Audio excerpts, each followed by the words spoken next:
Hello, dear friends. Welcome to our brand new channel, a place where simple yet heartfelt stories come alive. Here, every episode and every tale will bring you moments of warmth, reflection, and human connection. We truly hope you'll support us by hitting the subscribe button and sharing your thoughts in the comments, so together we can build a little home filled with love and compassion. That afternoon, on the small path by the forest, Lytucam, a young woman carrying her little child, collapsed from exhaustion onto an old mat. After many days wandering in search of work, her frail body could no longer endure hunger and the scorching sun. Beside her, the child innocently crawled around, his tiny hands touching his mother's cheek, his clear eyes bewildered amidst the thick greenery. The sight made the whole forest fall silent, with only the distant calls of birds echoing. At that fragile moment, from afar, a man in an old military uniform approached. On his shoulder rested a hoe and a machete after a long day's labor. His eyes froze at the scene before him. A fainted young mother and her child sitting helplessly, watching her every move. He rushed over, bent down, and called out, "Miss, are you all right?" The child looked up at him, clinging tightly to his mother as if afraid she would be taken away. The man gently picked the baby up and tried to rouse the woman once more. After a while, Lytucam opened her eyes, her face pale. Her voice was weak and broken. I'm fine. Just too tired. I have no home. I'm searching for work." The man fell silent. In her eyes shone despair, yet also a glimmer of resilience. He tightened his hold on the child, his heart sinking. He sighed and laid a warm hand on her shoulder. "If you don't mind, come with me. I'll find a way to help you and your child through this hardship." Lytucam held her child close, her eyes still red. The man gently urged her to come rest at his home, but she shook her head, her voice trembling. "Thank you for your kindness, but I'm afraid of burdening your family. I've grown used to enduring. I only hope to find work and care for my child myself." The baby, still nestled in her arms, innocently grasped her fingers, while the mother's eyes revealed both pride and hesitation. The man gazed at them, his expression firm, yet filled with compassion. He softly said, "You may endure hardship, but don't let your child suffer with you. The rain is coming. If you stay out here, the boy will fall ill. A child needs a home, not a mat spread hastily in the forest."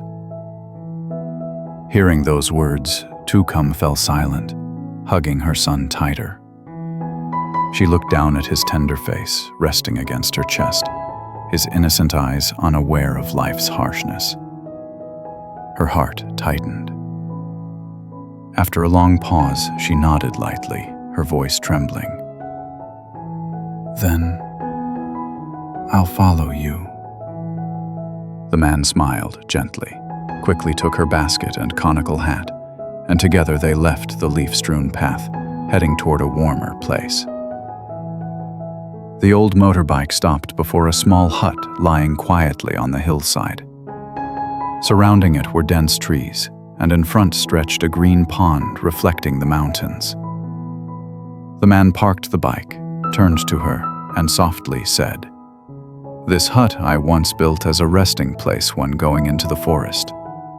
It's been abandoned for a while. It doesn't have much, but at least it can shield you and the boy from the rain and sun." Lytucam stepped down, holding her child, gazing at the rough brick house, its roof of rusty corrugated iron. Inside was empty, with only a few bamboo poles serving as a loft, and dust covering every corner. Yet compared to the days of wandering, this was still a precious shelter. She stood still for a moment, then nodded. "I'm truly grateful. As long as we have a roof over our heads, I can rest easy." The man said no more, only looked at them with kind eyes. He left them there, silently vowing to find a way to mend the place and make it a temporary home for them. At that moment, Lytucam stood at the threshold of the hut, clutching her child. Her gaze turned toward the distant hills. A faint spark of hope flickered into her heart. The small hut was quiet, with only the rustling of leaves outside. Inside, dust and cobwebs clung to the walls. She laid her baby down on the old mat and took up a broom of twigs to sweep. Each stroke stirred the dust into the dim sunlight filtering through the tiny window. The child was unusually well behaved. He sat on the mat, wide eyes following his mother's every step. Finding a conical hat, he hugged it to his chest, then lifted it to his face to play peekaboo by himself. Sometimes he burst into innocent laughter, the sound echoing through the empty hut, softening his mother's weary heart. As she worked, Lytucam kept glancing at her son. Each time she saw him playing quietly, she sighed with relief. It was as if the little boy understood his mother's struggles, never crying, only amusing himself with a plastic bottle or staring at the beams of light filtering through the roof. Those simple, peaceful moments gave her strength, as though each giggle carried a silent encouragement. Outside, she gathered dry leaves and cleared the area around the house. Sweat beaded on her brow, yet inside she felt light. For the first time after endless wandering, she and her son finally had a place to call home, however humble it was. The boy still sat on the mat, waving his tiny hands when he saw his mother. Lytucam turned back, and his smile and gaze swept all her fatigue away. In that moment, she knew, as long as she had her child, she could endure anything.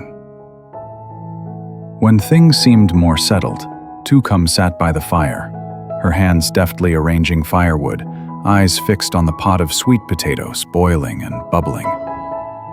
The smoke of the evening fire rose, mingling with the golden sunlight streaming through the small window, creating warmth in the bare hut.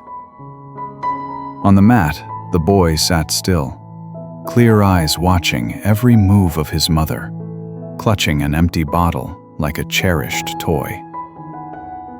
The flickering flames illuminated her weary, yet gentle face. From time to time, she turned to smile reassuringly at her son, as if to say, "Just a little longer, and you'll have food." The child babbled nonsense in reply, waving his hands in the air, his eyes shining with trust. When the potatoes were cooked, she quickly pulled one out, blew on it to cool, broke it into small pieces, and fed it to him. The boy eagerly accepted, chewing slowly, his eyes sparkling with delight. Watching him eat so happily, warmth flooded her heart. A simple yet sacred joy that seemed to erase the hardships of the past days. She took a quick bite herself, the sweet, earthy flavor filling her mouth. But the joy was not in eating.